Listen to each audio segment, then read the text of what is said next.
Radio Educación presenta Diabetes y yo. Sondeos, reportajes, tips, cápsulas de salud y mucho más. Propuestas para lograr una mejor calidad de vida. Diabetes y yo. COVID-19, testimonio y psicología.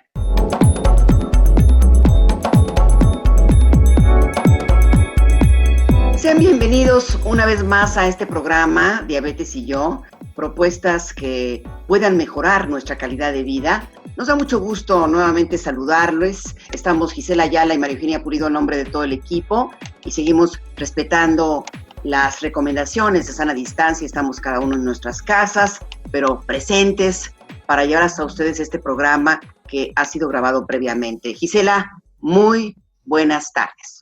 Igualmente, Maru, todo el equipo de Diabetes y yo, y por supuesto a los radioescuchas que todos los viernes tienen una cita con este programa a las 12 del día a través de Radio Educación, en todas las posibilidades que tenemos para que nos escuchen: Facebook, AM, FM, radio.edu.mx, radioeducación.edu.mx, todas esas posibilidades, Maru, para que nos escuchen semanalmente. ¿Y qué te parece que antes de presentar a la invitada que nos va a acompañar en esta emisión, le pedimos a nuestros radioescuchas que nos acompañen para presentarles el siguiente reportaje que hemos preparado? Adelante.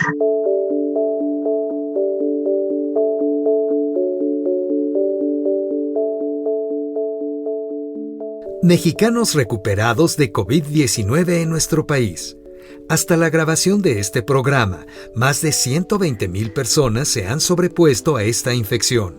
Esto quiere decir que 6 de cada 10 personas que se han contagiado hoy están curadas. Esta es una cifra importante, ya que el mundo se acerca a los 12 millones de contagios, de los cuales más de 6 millones de personas se han recuperado. Le recordamos las medidas básicas de higiene.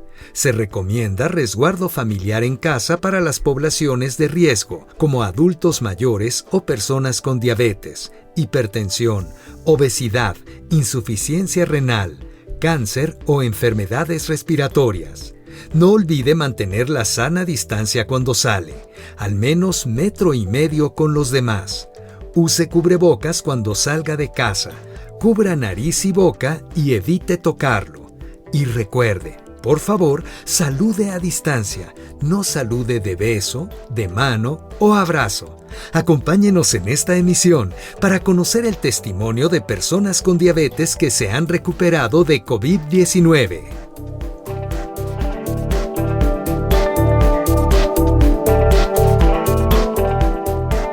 Amigos, gracias por estar con nosotros, por seguir este programa todos los viernes en punto de las 12 del día y hablemos de nuestra salud. En esta emisión vamos a conocer una experiencia de vida, la experiencia de una mujer con diabetes tipo 1 que recientemente vivió también la experiencia de tener COVID-19 y hoy nos va a contar toda la experiencia al respecto, todo lo que ha vivido.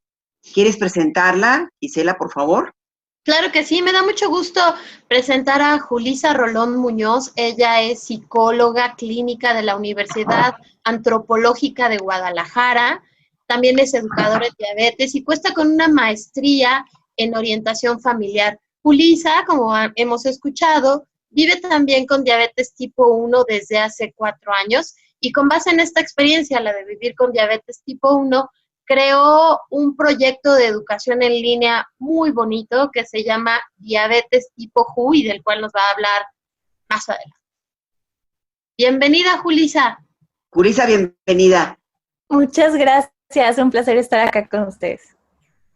¿Cómo viviste? ¿Cómo te diste cuenta de que estabas teniendo esta experiencia de haberte infectado del COVID-19? ¿Cómo fue el inicio, los síntomas, para que nos vayas platicando, por favor, Julissa?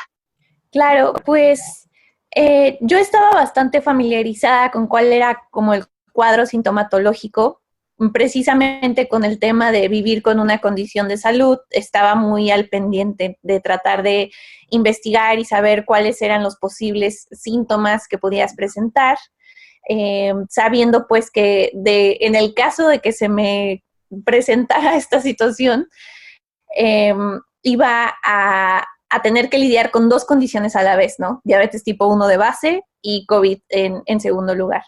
Los primeros síntomas que presenté, que fue algo chistoso, porque no fue lo típico de tos, no fue como los más comunes que se presentaron de forma muy cotidiana en los avisos, en estas sesiones que hay todos los días a las 7 de la noche aquí en México, sino fue más como un dolor físico muy grande, ¿no? Como este cuerpo cortado, de así muy, muy pesado, pero de un momento a otro, ¿no? O sea, en la mañana me sentía bien y para la noche ya estaba totalmente agotada.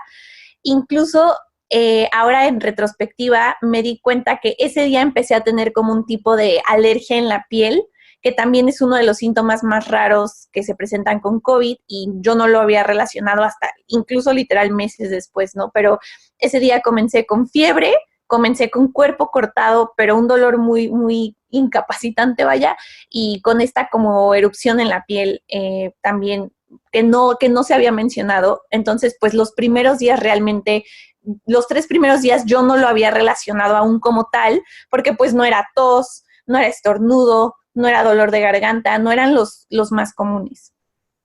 ¿Tienes identificado, Julisa, el lugar en el que te contagiaste?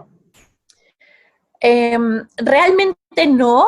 Procuré mantener esto de pues la sana distancia y el aislamiento desde que fue indicado por parte de autoridades, incluso desde antes de que ya fuera un poco más mandatorio. Yo vivo en Jalisco y acá sí fue como una medida totalmente obligatoria, pero yo precisamente por este tema de vivir con otra condición de salud, pues quise ser más precavida y yo me aislé desde el 12 de marzo. Y pero el día que presenté síntomas fue como el 8 de abril. Del 12 de marzo al 8 de abril, que pasó prácticamente un mes donde yo ya estaba guardada, tuve que hacer 3 salidas, ¿no? O sea, tuve que ir al banco forzosamente para estos trámites que son presenciales sí o sí. Tuve que ir pues al súper para comprar víveres y para poder permanecer más tiempo en aislamiento, y fui como a otro tipo de mercado. En ninguno de los lugares o en ningún momento conviví directamente con personas, no me volví a reunir con mi familia, con nadie. Entonces, no, realmente creo que fue en alguno de estos lugares de esta forma, no sé, entre superficies, aerosoles, o sea, como las formas de no un contagio tan directo, porque no hubo interacción directa con nadie prácticamente. ¿Y saliste con cubrebocas, saliste protegida?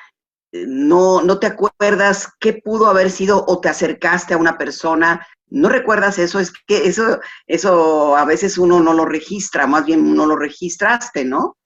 Sí, seguramente, o sea, debió de haber algún o simplemente, no sé, agarrar el carrito del súper, ¿no? Cualquier cosa, o sea, sabemos que ahora que se nos ha dicho explícitamente la instrucción de no te toques la cara, pues nos damos cuenta cuánto tiempo nos estamos tocando la cara todo el tiempo. Entonces, seguramente no lo registré en algún momento, sí tuve todas las medidas. No utilicé guantes porque, bueno, se ha visto que el uso de guantes no es lo más efectivo ni lo más recomendable, sino el tema de estar lavando las manos constantemente. Traigo todavía en mi bolsa, o sea, como alcohol directamente, ¿no? Nada de que la hizo así, de alcohol del 90 para echarle al carrito, para echarle a todo. Entonces, pues, no lo registré como tal. Ahora sí que no tengo idea cómo fue. Sí, el recorrido que hiciste desde que fuiste a que te detectaran. ¿Cómo supiste que tenías el COVID? ¿Fuiste a un hospital? ¿Hicieron la prueba? ¿Te quedaste en casa? ¿No tuviste que ir al hospital en ninguno, sino que todo fue la cuarentena en tu casa? Hubo como 2 etapas en cuanto al diagnóstico, por así decirlo. La primera medida que hice, pues, fue contactar a mi médico, pues es de atención privada, por así decirlo, o sea, es consulta privada, y tuvimos videollamada. Primero la contacté por WhatsApp, le dije, oye, tengo todos estos síntomas. Me dijo, ¿sabes qué? Hay que hacer videollamada ahorita, tengo que hacerte un cuestionario, que era como el cuestionario de todos los síntomas de COVID, ¿no? ya que respondí todo, me dijo, y bueno, lo más representativo que teníamos ambas era el tema de que la glucosa se había alterado como unos 3 días antes de ya presentar, del 8 de abril, por así decirlo. La glucosa de forma muy inexplicable estaba alterada. Entonces ella me dijo, ¿sabes qué? Desde ahorita te digo, eres un caso sospechoso de COVID y lo tenemos que tratar como si sí fuera COVID. Entonces, a partir de ese momento me dijo, hay que permanecer en aislamiento, necesitas un oxímetro, necesitas un termómetro, y nuestro objetivo contigo en particular es que no toques un hospital, porque el manejo en áreas COVID de un esquema de insulina, o sea, es muy complicado, si no es que no es posible casi, ¿no? O sea, están las personas teniendo que atender cuadros muy complejos, están teniendo con los cuadros, o sea, con los trajes de protección completamente, entonces no sería nada útil ni sencillo estar monitoreando la glucosa capilar cada hora de alguien con un requerimiento como el mío, ¿no? Entonces, nuestro objetivo sí fue efectivamente que no llegara a hospital. Entonces, desde ahí, pues, trazamos ese plan, ¿no? Yo permanecí en aislamiento, estaba monitoreando mi salud con el oxímetro, pues es este aparato que va en el dedo, que cuando lo ponemos nos mide la saturación de oxígeno que estamos teniendo. Según las indicaciones médicas, la edad, diferentes aspectos, es la cantidad de oxigenación que tenemos que tener. Entonces yo tenía los parámetros definidos por mi médico y yo tenía que estar vigilando eso cada hora, ¿no? También tenía los parámetros permitidos o no de glucosa. Entonces trazamos como un plan de acción de nuestro objetivo es evitar ir a hospital, y las cifras que tienes que estar observando son estas dos en particular. De glucosa no debes de pasar de tanto, de fiebre no debes de pasar de tanto, y de la oxigenación no debe de bajar de tal punto.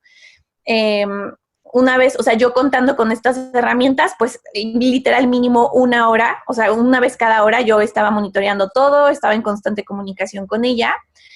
Pero en cuestión de ya una confirmación oficial, en ese momento todavía no estaban las pruebas disponibles en Jalisco, al menos no las certificadas, y solo había como en ciertos hospitales privados a precios muy, muy elevados, y no había como el tema de que no había la garantía de que fueran muy confiables o que tuvieran un gran porcentaje de efectividad, por lo cual la Endo y yo decidimos que por ese momento no iba a hacer la prueba.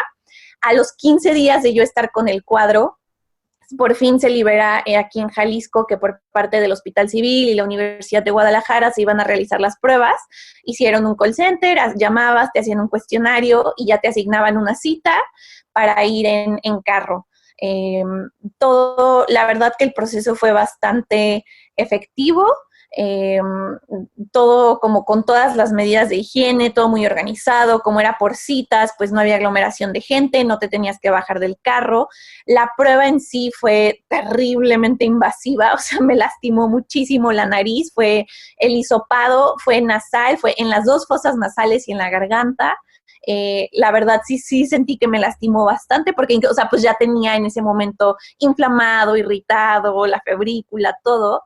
¿A qué te refieres con hisopado? Sería interesante, Julissa, porque es la primera vez que escuchamos de alguien que lo ha vivido. ¿Cómo le hicieron este análisis? ¿Nos puedes comentar un poco?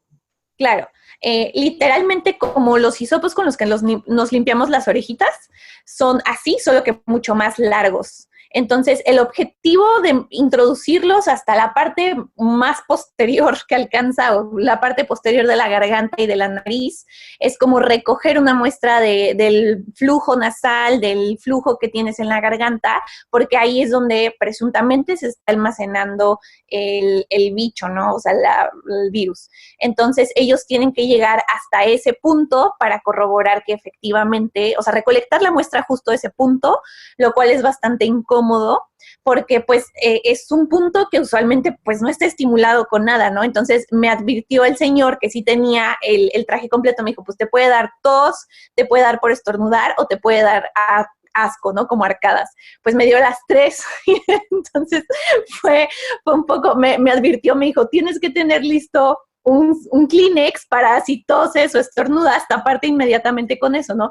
Insisto, ellos sí tenían así el hazmat suit o el traje este blanco completo que vemos así como de película, ellos estaban totalmente cubiertos y protegidos, que aún así es como chistoso, ¿no? Porque hasta te sientes como un tanto culpable de, le acabo de toser a este hombre en la cara, pero bueno, pues por algo existe esta protección que ellos tienen y pues es lo importante de que el personal médico tenga el equipo necesario, ¿no? Pero sí, estornudé, me dio asco y me dio tos. Las tres cosas con la prueba.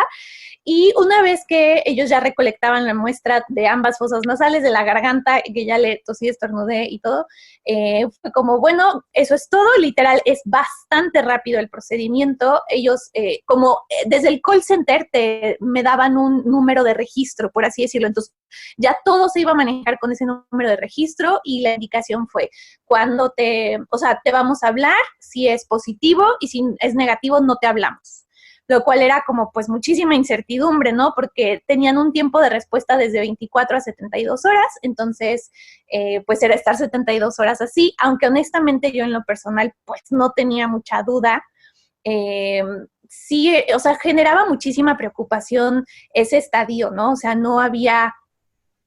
porque no había forma de que tú poder llamar y contactar y decirles, oye, ¿cómo va la prueba? Ya me pasa a decir, o sea, no, estás así como en este limbo súper raro, donde me sigo sintiendo mal, sigo teniendo todos los síntomas, y aparte después salieron datos donde hablaban o reflejaron de que las pruebas o la toma de la muestra justo en estas zonas que ya mencionamos, solamente están como muy activos ahí las células las primeras 2 semanas y yo ya tenía 2 semanas de evolución.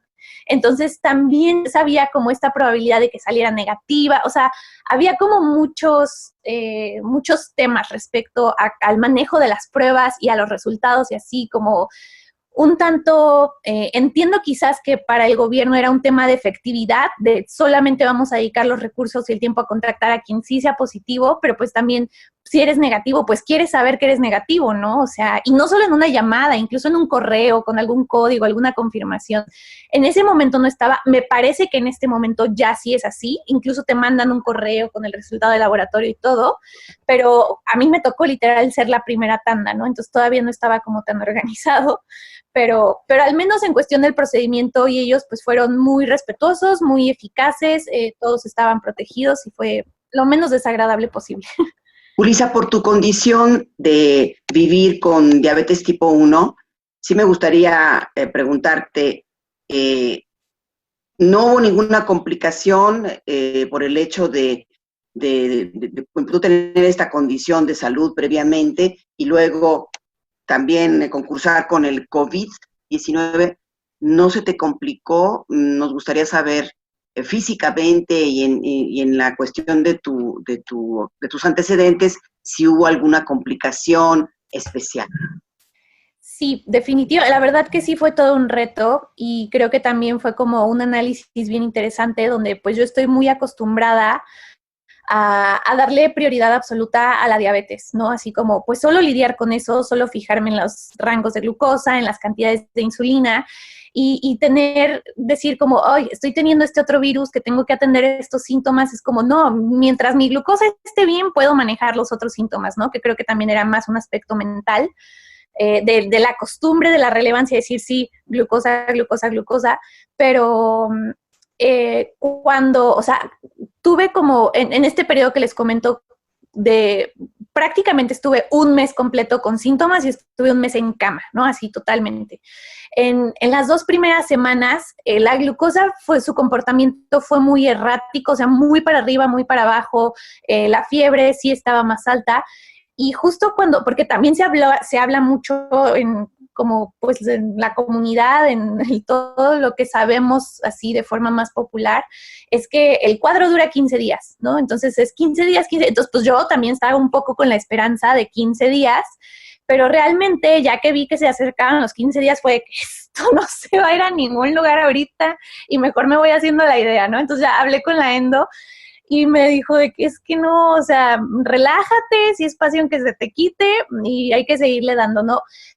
Justo como el día que cumplía 15 días, que según yo iba a ser mi graduación, pero no, me dio como un pico de fiebre súper alto que hizo que estuviera en una hiperglucemia, o sea, con niveles elevados de glucosa, como 15, 17 horas. Y fue así, ese día fue como haberme contagiado de nuevo y fue como haber empezado de cero.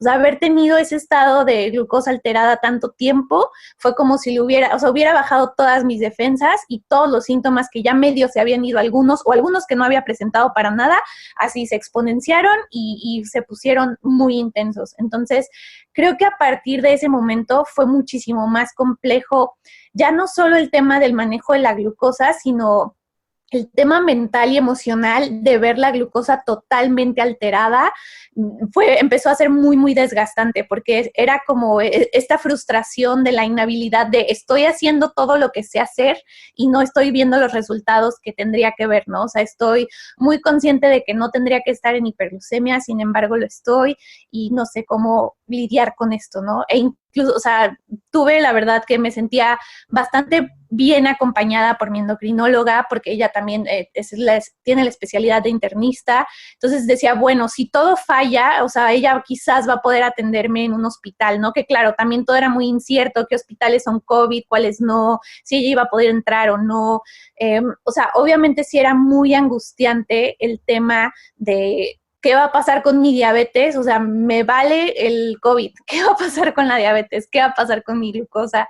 Entonces, así fue como los siguientes 15 días fueron bastante complejos y obviamente por el estrés de la glucosa, yo vivo sola, cabe mencionar, entonces también era un tema de opté deliberadamente de no irme a casa de ningún familiar ni nada por el tema de no exponer. Mi papá es, o sea, población de riesgo, mi hermana tiene niñas pequeñas, o sea, era como, no me sentía bien para nada de arriesgar a nadie más por estar con esto.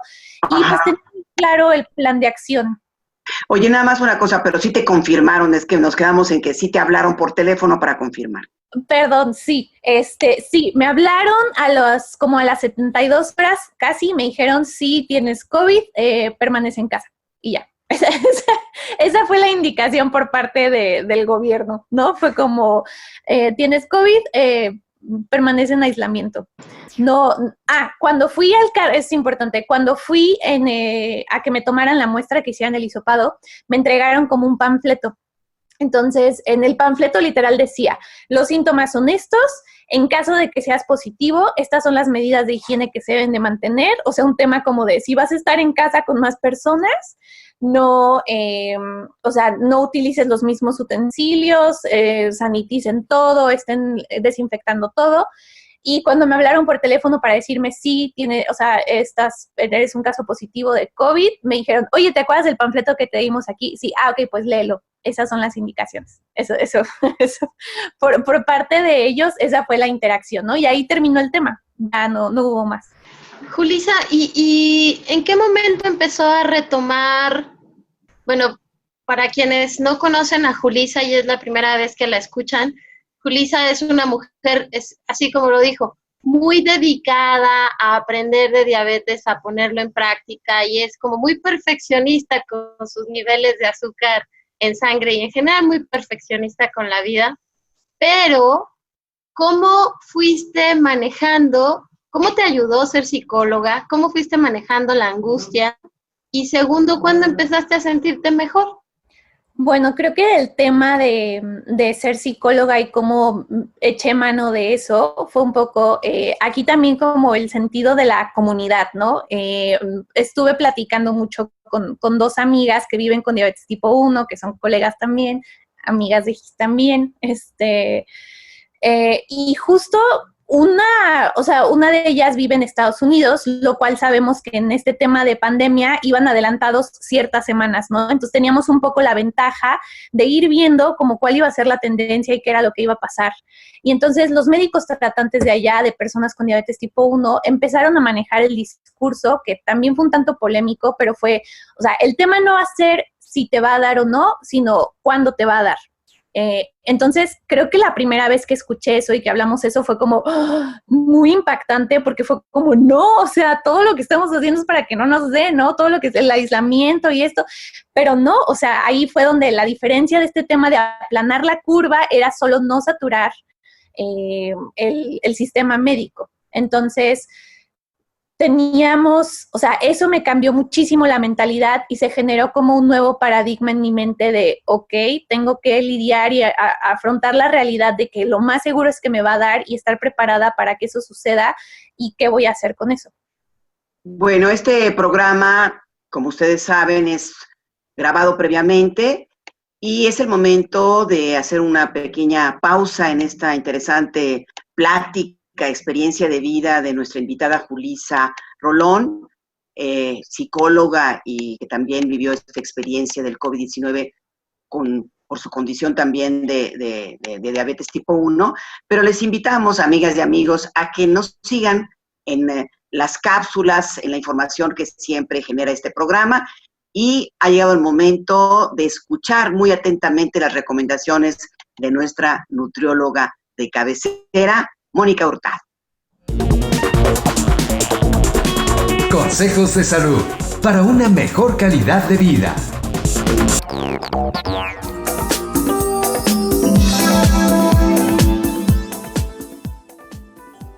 Hola, ¿cómo estás? Yo soy Mónica Hurtado, la nutrióloga de Quiero Saber Salud. Y en esta ocasión vamos a hablar sobre algunas recomendaciones para elegir nuestros alimentos. En muchas ocasiones los pacientes o las personas se preguntan, ¿puedo comer fruta? ¿Puedo comer cereales? ¿Cuál es la mejor proteína? ¿Puedo beber una copa de alcohol?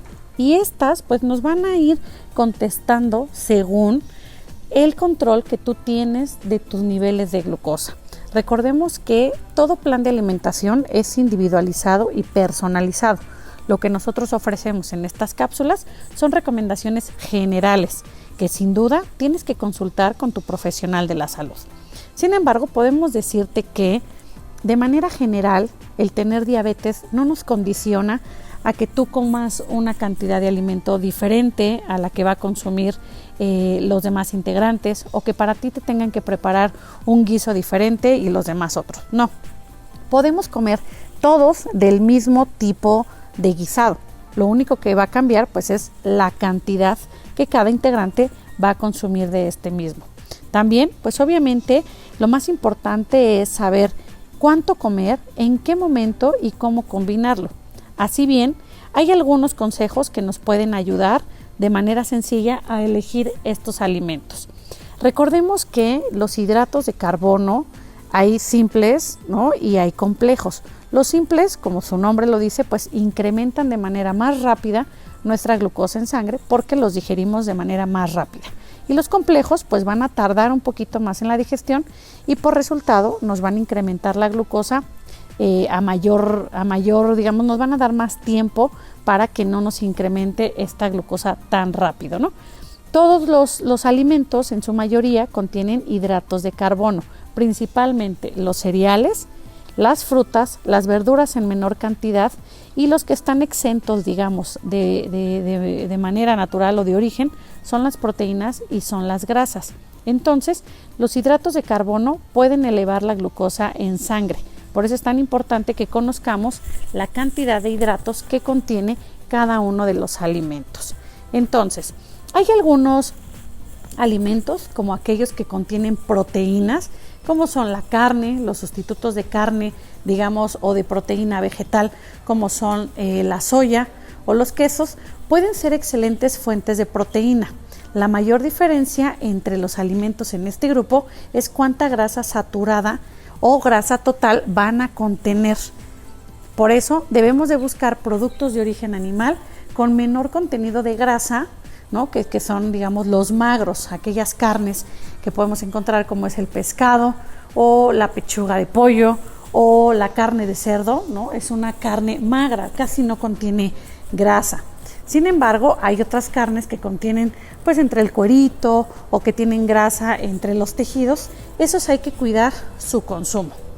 Muchas veces también me preguntan sobre las bebidas alcohólicas. ¿Una persona que tiene diabetes puede consumir bebidas alcohólicas? Pues depende. Va a depender de sus niveles de glucosa en sangre. Si está controlada, pues obviamente ya va a tener un conocimiento mayor sobre qué tipo de alimentos o qué tipo de combinaciones les van a incrementar su glucosa. pero de manera general hay algunos estudios que han descubierto que tomar moderadamente tiene poco efecto en el control de la glucosa en sangre y no tiene un efecto negativo, es decir, no nos va a afectar a lo mejor en enfermedades del corazón, siempre y cuando estemos con niveles adecuados, con niveles controlados. Si estos no están en control, la recomendación es que no consumamos alguna bebida alcohólica. Es así que bueno, pues debemos de cuidar en general todos los alimentos que estamos consumiendo. Yo me despido, soy Mónica Hurtado y nos escuchamos en una cápsula más.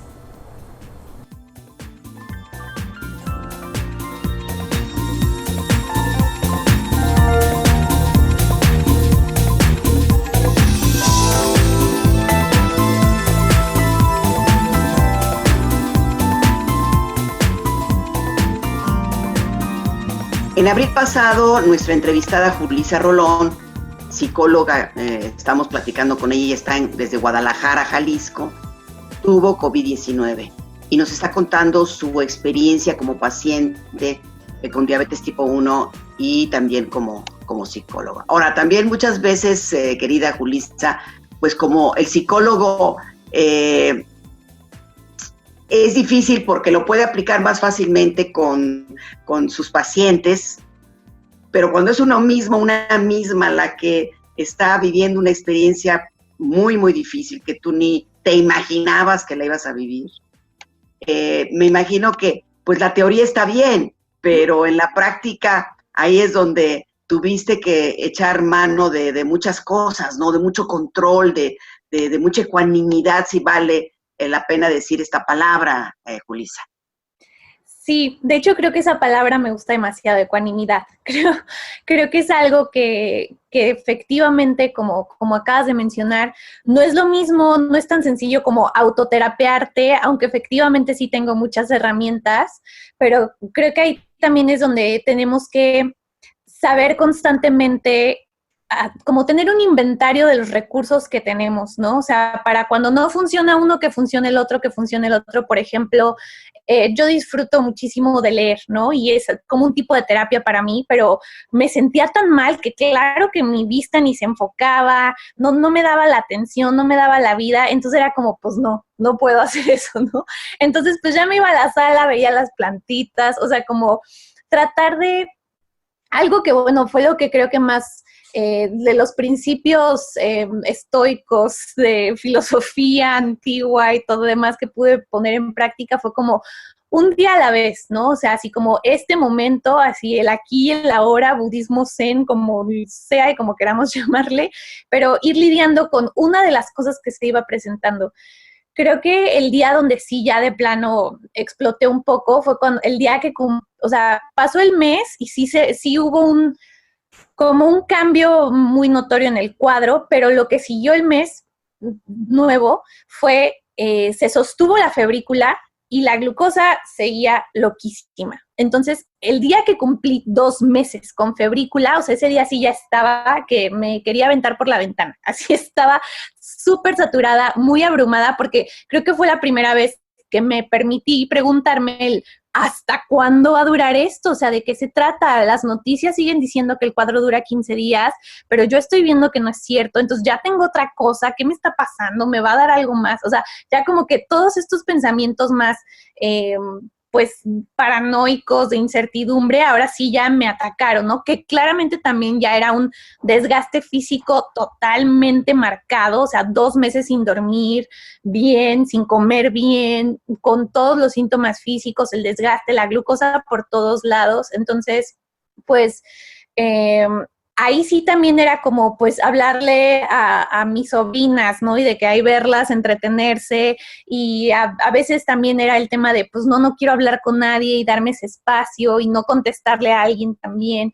Entonces, un poco como ir evaluando de momento a momento cuál era la necesidad y cómo podía satisfacerla de forma que no interviniera con nada más. O sea, creo que eso fue lo único más útil. Y claro, o sea, tenía la gran fortuna de que pues tengo como un gran bagaje, una gran bolsita de herramientas que pues si no servía una, servía otra, ¿no? Y entonces ya sé que tuvieron ustedes aquí invitado a un logoterapeuta, entonces también eso, ¿no? Como buscar el sentido, aquel que tiene un porqué puede soportar cualquier cómo. Entonces, sacando todas las teorías, el psicoanálisis, la logoterapia, el gestalt, figura fondo, pone esto en contexto, como darle sentido a todo eso, pero pues no fue nada sencillo, pero definitivamente me ayudó y claro, también tener como la humildad suficiente de pedir ayuda los días que estaba súper abrumada y de buscar amigos o familiares, porque también fue este tema de que pues estaba yo sola, ¿no? Entonces se veía un poco más agravado el tema de que pues no me distraía, pero ni con mi sombra, pues entonces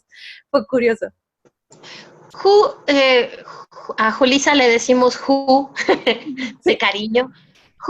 ¿En qué momento o hubo un momento, la primera, que pensaste ya de plano, ahorita me voy al hospital, ahora en este momento, de los 2 meses de los que nos has comentado, la primera y la segunda? ¿Qué te decía tu endocrinóloga? ¿Hay una explicación a mantener? La febrícula es la elevación de la temperatura sin llegar a ser fiebre, pero ¿hay una explicación de por qué tu temperatura se mantuvo tanto tiempo elevada? Bueno, de la primera pregunta, creo que sí, o sea, tenía sobre todo el indicador de lo más relevante en este tema era la saturación de oxígeno. Ese era como mi mayor indicador, que era lo que iba a hacer. Si baja a tal grado, te veo en el hospital. O sea, ni me avises, ahí en el camino me hablas. Porque el tema o lo relevante es que vivíamos un poco con el riesgo de que la complicación se pudiera desatar de una manera muy rápida. Eso era como por lo cual sí teníamos que prestar mucha atención. Y sí hubo un momento, estos días en particular donde les digo que fue como el día 15, donde todo se agravó, en esos días sí bajó la saturación como a 92, y, o sea, se supone que idealmente nunca debe bajar de 95 más o menos, pero bueno, yo tenía como límite inferior 90, ¿no? Entonces estaba así como monitoreando el oxímetro, así de que por favor no bajes, porque lo que menos quería era ir a un hospital, así bajo ninguna circunstancia. Afortunadamente no fue así, sí hubo un poco de, o sea, sí había ese malestar, sí había como esa presión en el pecho, pero insisto, nunca tuve esta tos de la que tanto se habló afortunadamente. Creo que eso cooperó a que pudiera mantenerme fuera de ambiente hospitalario. Yo quería preguntarte también, porque yo creo que también tiene que ver, Julisa, que tú estabas muy atenta a tu control de la diabetes y esto evita complicaciones. Claro, pueden tener problemas, porque a mí no me quedó muy claro y eso, pero eso pasa muchas veces con esta enfermedad, con el COVID-19, que uno espera los peores síntomas al principio y a lo mejor pasando los 15 días uno se preguntaría, pero si ya andabas ya casi cumpliendo gran parte del encierro, ¿por qué vino esa subida de temperatura y ese desajuste? Son dos, ahora sí que yo también dos preguntas en una, ¿no? ¿Cómo nos puedes explicar eso? Uh-huh. Bueno, sí, creo que primero lo que hice, o sea, yo le ataño todo mi éxito, por así decirlo, entre comillas, o la no gravedad de cómo se dio mi caso, al cuidado y al nivel de educación que tengo previo a todo esto, ¿no? O sea, yo siempre he opinado que nuestra salud la vamos construyendo con cada decisión que tomamos en cada día. O sea, la salud se construye en la cotidianidad, en los alimentos que elegimos, en el régimen de ejercicio que tenemos, en todo eso. Entonces, definitivamente sí creo que a pesar de que sí fue, o sea, la pasé muy mal, la verdad, no es nada comparado a lo que sabemos que, pues, literal, muchas personas están perdiendo la vida. Así de grotesco, así de fuerte, pero así es, ¿no? Entonces, definitivamente creo que el haber tenido la educación, la atención y hasta cierto punto también el privilegio de poder permanecer en casa, de no tener que seguir trabajando. Obviamente también hubo consecuencias a nivel económico para mí, perdí mi consultorio, o sea, sí hubo consecuencias reales, pero pude darme el lujo de darle prioridad a mi salud, cosa que también de no haber tenido esa posibilidad, probablemente mi cuidado y mi atención hubiera sido diferente, hubiera estado diversificada y quizás no hubiera sido con este nivel medio de cómo se presentó. Pero la segunda pregunta, tu doctora no te explicó por qué hubo ese empeoramiento cuando ya estabas como mejorando. ¿Qué fue lo que pasó? ¿Sí tiene que ver por la condición de la diabetes tipo 1 o qué fue lo que pasó que hubo ese desajuste? O sea, sí lo platicamos, o sea, porque, por ejemplo, analizamos las gráficas. Yo utilizo una microinfusora de insulina. Es un dispositivo médico que da microdosis de insulina durante 24 horas, ¿no? Se define más o menos mis requerimientos y me los está dando de forma automática. Aunado a eso, utilizo otro dispositivo que se llama monitoreo continuo de glucosa. Es un tipo de como botón, por así llamarle, para que se lo imaginen, que va pegado en el brazo y que está mandando los datos de mis niveles de glucosa a la microinfusora. Entonces se están comunicando y yo estoy viendo gracias a eso mi glucosa en tiempo más o menos real. Hay como un retraso fisiológico porque la medición no es glucosa en sangre, como todos los que nos picamos el dedito con la gota de sangre y vemos, sino es en líquido intersticial. Es un líquido que también muestra los niveles de glucosa con un poco de retraso.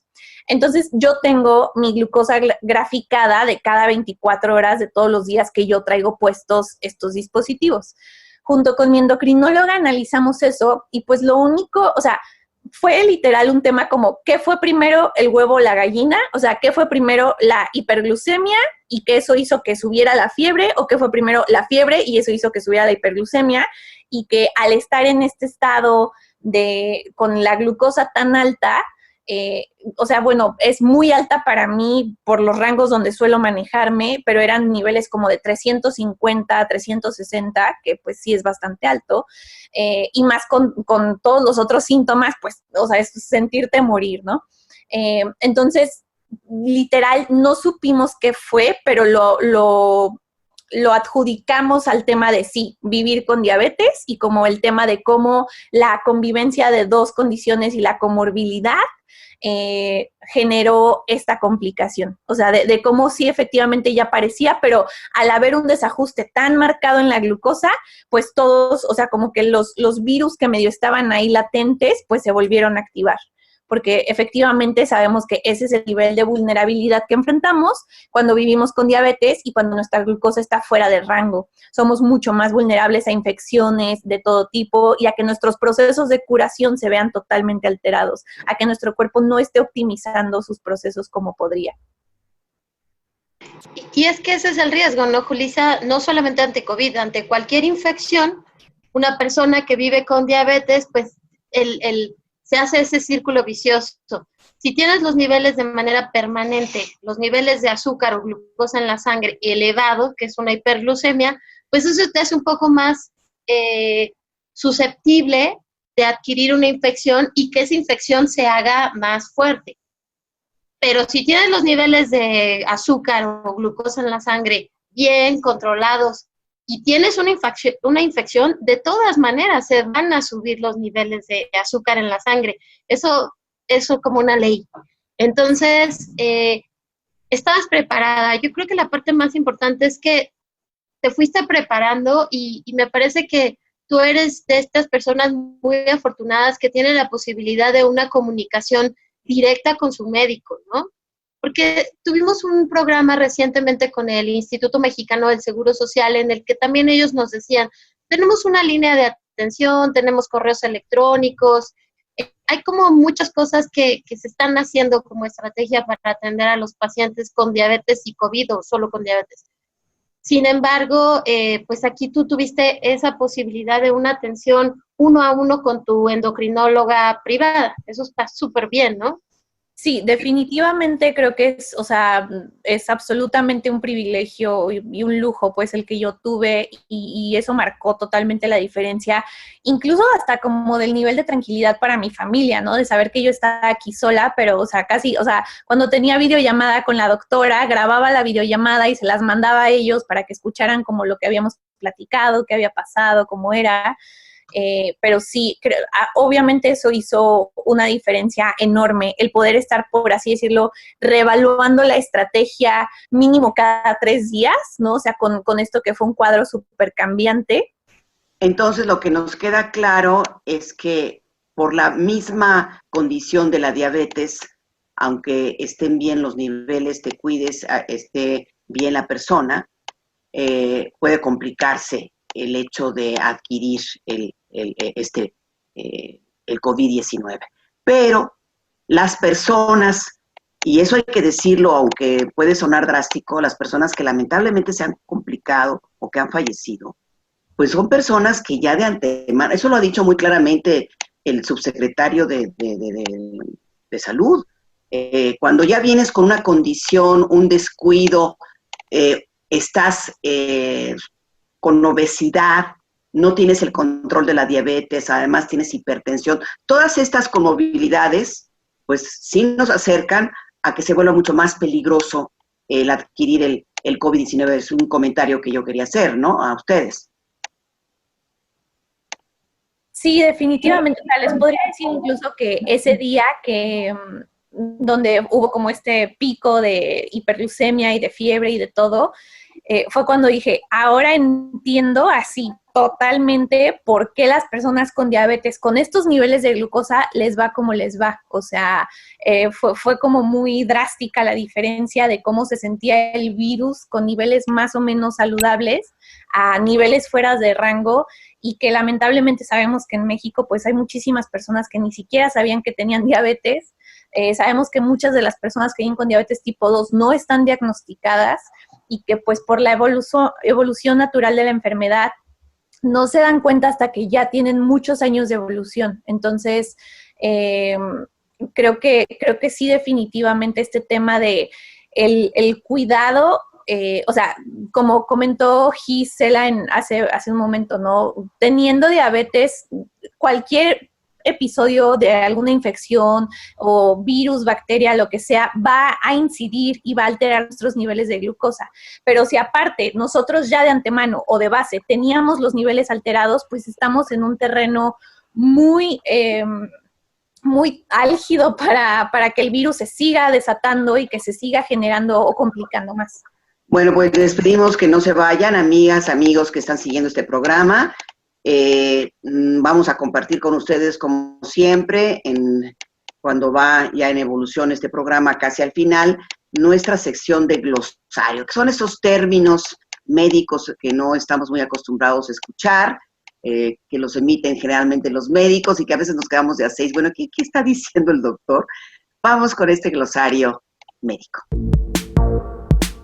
Glosario, para conocer los términos médicos.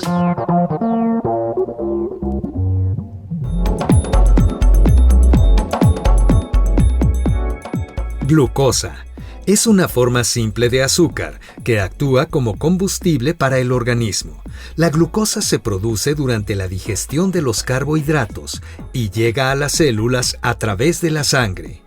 Hiperglucemia se refiere al incremento excesivo de los niveles de glucosa en la sangre. Ocurre cuando el organismo no tiene suficiente insulina o no puede utilizar la que existe para convertir la glucosa en energía. Los síntomas de hiperglucemia son sed intensa, sequedad en la boca y necesidad de orinar con frecuencia. Oxímetro es un pequeño equipo que mide la saturación de oxígeno en sangre. Hisopo, también conocido como cotonete, es un instrumento utilizado para recoger muestras. Tiene forma de pequeño bastón y sus puntas terminan en algodón. Hisopado, técnica de recogida de muestras en la nariz y en la garganta para la detección de virus. Bomba o microinfusora de insulina. Es un aparato portátil que bombea de manera constante una cantidad específica de insulina al organismo. Se fija al cuerpo un tubo plástico con una pequeña aguja insertada bajo la piel. Puede ser programada para administrar dosis variables en diferentes horarios del día, dependiendo de las necesidades del organismo. Paradigma, un patrón determinado que es claro, visual y puede servir de referencia para realizar una acción determinada. Ecuanimidad, estado mental de una persona capaz de reflejar equilibrio y estabilidad emocional, aun estando en medio de una situación extrema que pueda generar el desequilibrio psicológico.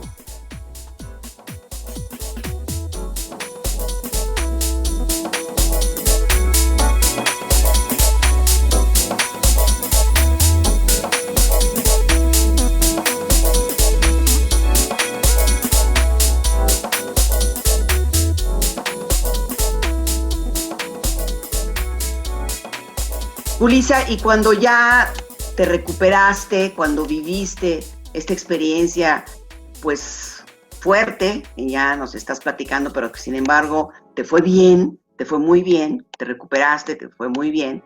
¿Qué enseñanzas de vida te dejó esto? Porque uno está como sintiéndose a la deriva. Me imagino que en un momento dado, no sé si te deprimiste, pero hasta piensa uno en la muerte, porque no sabes si te vas a complicar, no te vas a complicar.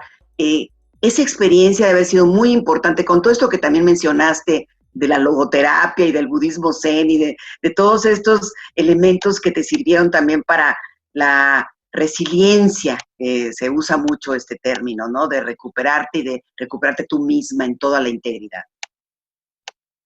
Sí, pues creo que también para mí esto ya a nivel más global, COVID nos revela un poco la vulnerabilidad en la que siempre habitamos en el mundo, ¿no? Creo que esto fue muy puntual porque nos pasó a toda la humanidad al mismo tiempo, fue una situación global, pero creo que estas situaciones siempre se están presentando de forma aislada, ¿no? Alguien se enferma muy grave, alguien pierde un familiar, alguien pierde el trabajo. ¿Qué sucedió? Pues que ahorita pasó todo al mismo tiempo y es absolutamente normal que estemos totalmente perdidos, confundidos, no tengamos el rumbo.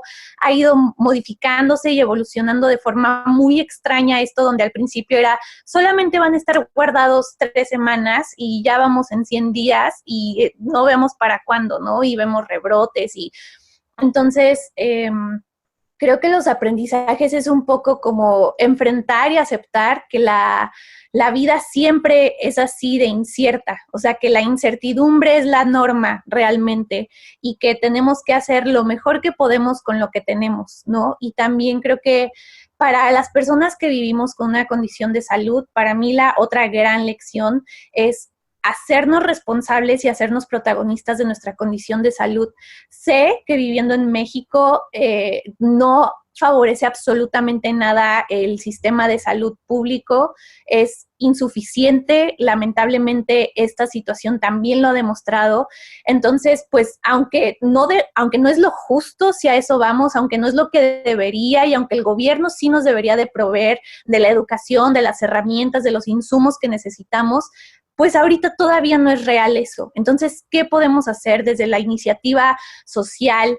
Y en ese sentido a mí me da pues mucho gusto que yo conozco de primera mano a muchas asociaciones que tienen programas de apoyo, programas de educación, entonces también que sepan que no es exclusivo que puedan acceder a salud o educación si tienen el presupuesto para pagarlo y que no solo pertenece a una élite. Esto realmente es para quien tenga las ganas, sí hay los recursos. Actualmente, afortunadamente, Internet, afortunadamente a las redes sociales, afortunadamente este tipo de espacios, existe la forma de educarnos de una forma confiable, con base científica, en información que nos ayude. Hay muchos recursos que sí podemos echar mano de ellos y solo basta con que sepamos dónde buscar, ¿no? O sea, no es que nosotros tengamos que tener la respuesta, solamente hay que levantar la manita con las personas correctas y decirle, oye, ¿para dónde le doy? ¿Hacia dónde empiezo a caminar? ¿Qué actividades empiezo a incorporar en mi vida para saber más acerca de mi diabetes, familiarizarme más con ella y saber cómo tener una mayor calidad de vida? Ese creo que es el mejor objetivo. Y en esa línea de pensamiento, Julissa, que es muy, muy buena, pues sabemos que muchas personas no tienen esta oportunidad de tener un médico privado, nos atendemos en seguridad, en el IMSS, en el ISSSTE, en el INSABI. ¿Cómo atacar este tema? ¿Cómo hacer lo que yo pueda, lo mejor posible con lo que hay, ¿no? Con un sistema que de pronto me cuesta mucho trabajo que el médico me vea, con todos estos temas que están pasando, que se han ido recrudeciendo con la contingencia. ¿Cuáles serían tus recomendaciones para algún paciente que nos escuche y que lo esté pensando? Bueno, ¿yo cómo le hago? Pues creo que en primera el simple hecho de que ya tenga la voluntad de hacerlo, de hacerse cargo o de querer hacer algo más, ya vamos de gane. ¿no? Porque si está empezando a buscar otro tipo de respuestas, seguramente las va a encontrar. En segunda, pues que afortunadamente en México casi todos los estados tienen asociaciones específicamente para diabetes, ¿no? Donde hay recursos de educación gratuitos e incluso en muchas ocasiones hay apoyos de insumos médicos, tiras reactivas, glucómetros, insulinas, o podemos también como adquirir algún tipo o amigarnos con los programas de recompensas que existen en algunas farmacias, y ese tipo. Actualmente también hay mucha oferta de webinars, ¿no? Donde muchos profesionales de la salud están poniendo a la disposición del todo el público sin ningún costo información, ¿no? Entonces creo que las asociaciones civiles pues pueden ser un muy buen lugar para empezar. Julissa, entonces cuéntanos sobre tus proyectos, sobre lo que nació después de tu diagnóstico de diabetes, que se llama diabetes tipo WHO. Coméntanos al respecto e invita, por favor, a los radioescuchas para que lo conozcan. Bueno, pues precisamente mi interés de crear este proyecto de educación en línea surgió de la misma falta de recursos que yo viví a mi diagnóstico, ¿no? Yo estaba un poco en un limbo donde no era una menor de edad que iba a tener a mis papás que me acompañaran en el proceso de educación, y tampoco era una adulta que había tenido 30 años esta condición, como lo es la mayoría de personas que viven con diabetes tipo 1. Entonces, cuando me puse a consultar y a tratar de buscar una guía, realmente no la encontré como tal. Y dije, bueno, si existo yo así, seguramente hay más personas como yo que quieran y necesiten esta información, que no la van a, por ejemplo, que no van a ir al médico, porque incluso a veces el médico no lo sabe tal cual, no sabe la cotidianidad, no sabe las especificaciones, como alguien que vive la condición sí. Me sirvió y me aproveché de que yo ya era profesional de la salud para seguir en esa línea y que asegurarme que toda la información que yo compartiera estuviera basado en ciencia, en evidencia, en artículos científicos, con citas, y pues básicamente fue eso, ¿no? Un poco fomentar este espacio de educación gratuito donde si quieres saber qué es variabilidad glucémica, lo entiendas. Si quieres saber qué es hemoglobina glucosilada, veas un video de 4 minutos donde te lo puedo explicar de forma más sencilla, ¿no? Y me pueden encontrar como diabetes tipo WHO, JU, en cualquier plataforma. Estoy en Instagram, en YouTube, en Facebook y en Twitter. Agradecemos mucho la presencia en esta ocasión de Julissa Rolón Muñoz, psicóloga clínica, egresada de la Universidad Antropológica de Guadalajara y educadora en diabetes, y que nos platicó de su experiencia con el COVID-19. Muchas gracias, Julissa. Ojalá te tengamos en otra ocasión. Claro que sí, muchísimas gracias por la invitación, un placer colaborar. Y muchísimas gracias a todos los radioescuchas que nos acompañaron esta tarde. Gracias al equipo de Diabetes y yo. Nos escuchamos la próxima semana a las 12 del día en una cita más con este programa. Radio Educación presentó Diabetes y yo. Sondeos, reportajes, tips, cápsulas de salud y mucho más. Propuestas para lograr una mejor calidad de vida. Diabetes y yo.